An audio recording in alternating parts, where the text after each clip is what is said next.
So now they get to sideboard. I don't know how experienced you are on these decks, but what are we looking at out of these sideboards that they'll be bringing in? So for Kamado, I believe he's going to bring in Sandstorm Titans as an additional hard-to-deal-with threat from Lunix. Probably Backlash as well to be able to fight over, like Channel the Tempest. Okay, so Sandstorm Titan is just like a big, efficient guy? The most efficient creature in the game, and actually. Backlash is... It's basically a negate. It counters a spell being an actual spell, not creature or relic, but it counters a spell and deals 2 damage to the opponent. Okay.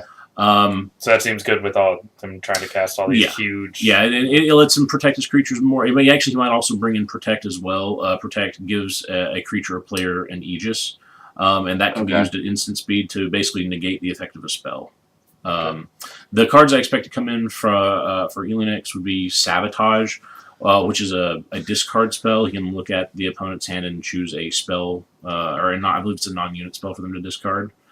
Okay, so that 8 power, or that 8 cost card that draws 3 cards and deals damage equal to the cards in hand, that seems like a great target for that. Yes.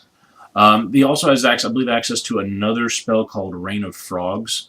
It's a very similarly disruptive spell. It lets the caster look at the opponent's hand and choose a non-unit card from it, and replace all copies of that card in that player's hand and deck with 1/1 frogs.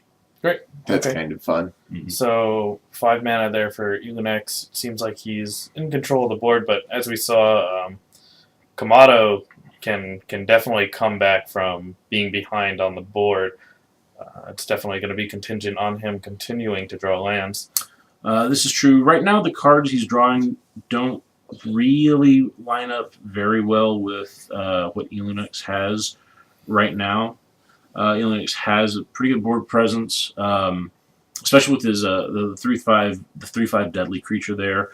Is particularly difficult for Kamado to deal with at the moment because it dodges the Island's Choice, the 3-mana blue-green spell that can destroy an attacking creature with 4 power or greater. Okay. It also dodges... with no creatures having 4 power there. It seems like a pretty good... And we see the Withering Witch is going to take care of the 1 blocker there that had damage marked on it. Okay. So, moving on here, he's going to draw a card off that 1/1.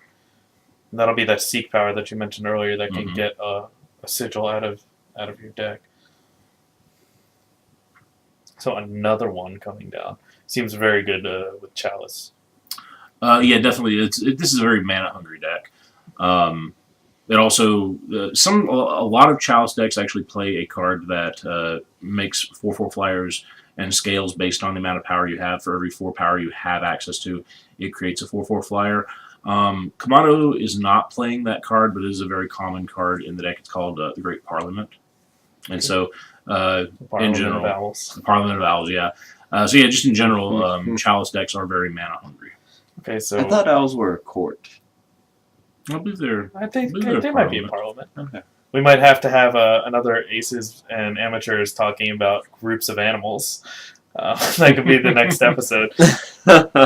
Notably, the card that turned around Kamado's last 2 games was Harsh Rule, and we're not seeing that here. Is he going to lose if he doesn't find that card? Do you think? Because he's at 12 already. It's gonna be difficult for him to get, because he doesn't have any other ways of interacting with these creatures. He doesn't have many 5 power creatures that can get rid of these guys in combat. Okay, so what just happened here? You're allowed to double block in this game, correct? You're allowed to double block, and the attacker gets to determine where damage goes. Okay. So, building up the mana, at 8 mana for that Channel the Tempest, and we see Elunix sitting on a Channel the Tempest and unable to draw that 8th land, so that seems to be a problem. So this is this is pretty big. That's a little techie there. So what did that say? It said at the end of the turn. So that was Azendel's Gift. It is a cursed relic. Most relics you play on yourself. Cursed relics you can play on your opponent. And it basically says at the end of the cursed player's turn that the player has to discard his hand. Okay, so that's really we went ahead and dropped those Sandstorm Titans that we talked about. There's like 5, 6 for 4, and it's got a load of other abilities, but notably, those don't get. He can't activate the chalice off of those. Correct. So do you think that maybe he should have played some cheaper creatures, waited to discard his hand, and then tried to draw some cards on his extra turn? Not really. He still has one more chalice activation on the Kothon right now. He really just needed to have some beef on the field. So Kothon's that 2/1 that's sitting on. Yes. Okay. And so he can activate off of that, and he's kind of drawing a sigil there. Okay. Well, so do you feel like players are on par? Is one player advantaged here? Or? Right now, I would actually say Kamato's probably ahead on board. Okay.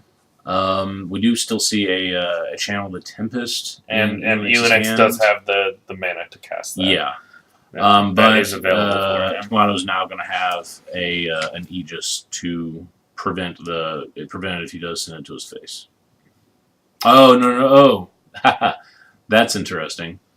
So I think Kamato was intending to put an Aegis up to protect against a channel the Tempest. Mm-hmm. But the Aegis was actually broken by the Azendel's gift. Interesting. So that's an an interesting interaction. Yeah. So 2 lands off the top here for Kamato. Not going to be good enough, but these Sandstorm Titans are beating in. I'm not sure if Elenix was ready to deal with these Sandstorm Titans. Kind of ready to deal with like all the 2-powered creatures from Kamato, maybe not prepared for a 5-powered creature. He does have some answers to it. He has Annihilates, which can destroy a creature with a single faction. They still died to the Withering Witch Lightning Storm combo. Is he trying to build up cards to maybe take out the Sandstorm Titans here?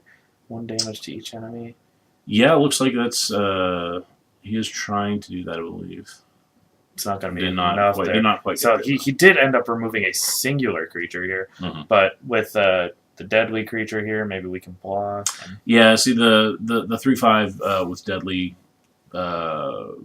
Steward of the Vault. I can't remember the Steward of the something. Steward of the Past. There's a Sandstorm Titan in Elenix's hand. Where did that come from? Because I didn't see that on his deck list, and I missed where that was. Yes, also you can notice that it does not currently have an influence requirement. Presumably, so Bloodfell Caller, I believe his name, the 2/5 that is attacking right now, has the ability to pay 7 to draw a card from your deck and from your opponent's deck.